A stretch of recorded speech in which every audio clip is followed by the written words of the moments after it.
नमस्कार मंडळी. तर भात कापूक जाऊचा म्हणून ऑगिन माका सकाळी उठवून घातल्याने आपण हतरुणात जाऊन निजलो. तर मंडळी अगोदरच सांगतोय, हे व्हिडिओ काही दिवसांपूर्वीचे असत. मी मुंबईत गेल्या कारणामुळे व्हिडिओ अपलोड करू गावाक नाही म्हणून आता करते. तर नक्की बघा. तर सकाळी उठलो आणि जाऊ निघालो कशीला.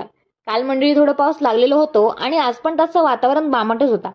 काल उरलेला भात होता आता मारूक घेतला आणि त्यानंतर कापलेल्या भाताचे कवळे वरण जाग्यावर ठेवले. जेवणाचा टाइम झालो तसं व्हळावर जाऊन हातपाय धुतले आणि जेवक बसलो. तर मंडळी आज आमच्याकडे जेवण होता वाटाण्याची आमटी, भात आणि चवळ्याची उसळ. संध्याकाळ झाली तशी चाय आणि शेंगदाण्याचे लाडू खाले आणि परत कामाक लागलो. भात झुडून झाला म्हणसर सांज झाली.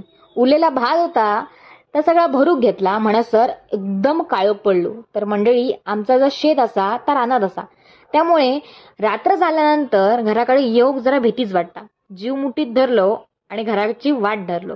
घराकडे पोहोचल्यानंतर मरणाची भूक लागलेली होती म्हणून गेल्या गेल्या आधी मी चकली आणि चाय खाल्लाय.